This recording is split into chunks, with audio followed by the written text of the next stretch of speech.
और ईरान ने यह भी साफ कर दिया है कि वो दूसरे राउंड की बातचीत के लिए तैयार क्यों नहीं हुआ है। ईरान की तरफ से वजह भी बताई गई है। ईरान ने कहा कि अमेरिका ने पहले राउंड की बातचीत में बनी सहमति की शर्तों को नहीं निभाया है। अमेरिका के साथ 10 पॉइंट का फ्रेमवर्क तैयार किया गया था, लेकिन बाद में अमेरिका डिमांड बढ़ाता चला गया और इसके साथ ही जब ईरान ने स्ट्रेट ऑफ हॉर्मुज खोलने का ऐलान कर दिया था, उसके बावजूद अमेरिकी ईरान को बंदरगाहों की नाकेबंदी करता रहा।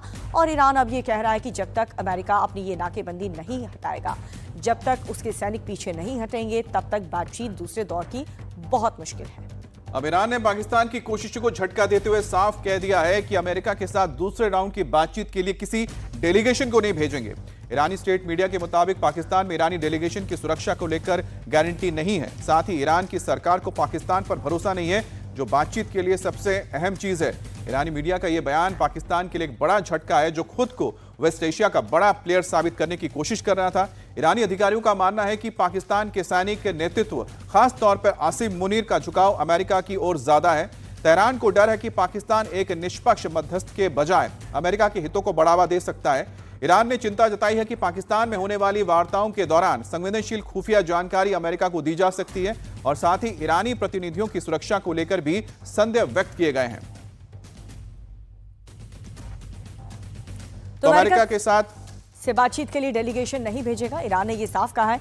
और वजह देखिए, पाकिस्तान पर भरोसा नहीं है ईरान को। ईरान ये कह रहा है कि पाकिस्तान को जो झुकाव है, आसिम मुनीर का जो झुकाव है, वो प्रेसिडेंट ट्रंप की तरफ बहुत ज़्यादा है और ऐसे में हो सकता है कि हमारी जो गोपनीय जानकारी है, जो इंपॉर्टेंट इंफॉर्मेशन है, उसे पाकिस्तान लीक करके अमेरिका को बता दे। और साथ ही जो हमारे डेलीगेशंस वहाँ पर पहुंचे थे, उनकी सुरक्षा को लेकर के भी पाकिस्तान पर भरोसा ईरान नहीं कर पा रहा है। तो ये बड़ी खबर इस वक्त ईरान से निकल कर आ रही है। ईरान की ओर से मीडिया के जरिए ये संदेश दिया गया है कि ईरान को ऐसा महसूस होता है कि पाकिस्तान का जो झुकाव है वो ज्यादा अमेरिका की तरफ है। इसी वजह से उनका पाकिस्तान के ऊपर भरोसा नहीं बन पा रहा है और मध्यस्थता की भूमिका जो पाकिस्तान निभा रहा है उस पर भी ईरान को संदेह है। उन्हें लगता है कि उनका जो डेलीगेशन जा रहा है उसकी सुरक्षा को लेकर पुख्ता इंतजाम नहीं है, उनकी सुरक्षा को लेकर एक प्रश्न चिन्ह ईरान लगा रहा है। दूसरी बड़ी बात यह है कि उन्हें लगता है कि उनका डेलीगेशन जो वहां पर मौजूद रहता है, उनकी जो जानकारियां हैं वो पाकिस्तान अमेरिका को लीक कर सकता है और यही वजह है कि ईरान की ओर से अपना डेलीगेशन अब बातचीत के लिए पाकिस्तान भेजने पर एक बड़ा सवाल खड़ा कर दिया है, एक संशय पैदा हो जाता है। यहां तक ईरान ने यह भी कहा कि हमारी डेलीगेशन को जान का खतरा भी है। इस बीच सीज़फायर के ऐलान को अमेरिकी एक्सपर्ट ट्रंप के लिए बहुत बड़ा झटका मान रहे हैं। एक्सपर्ट का कहना यह है कि ट्रंप के पास कोई प्लान है ही नहीं, वो अपने ही आरोपों में घिर चुके हैं।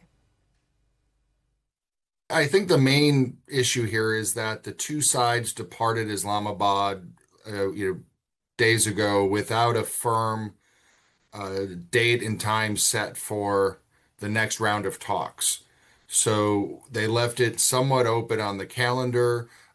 Obviously, you had the timeline for the ceasefire that was agreed to.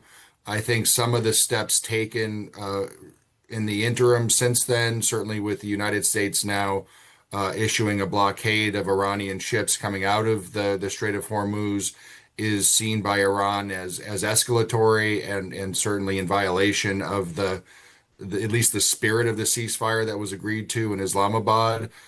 Washington is countered with accusations of its own that Iran is not fully abiding by.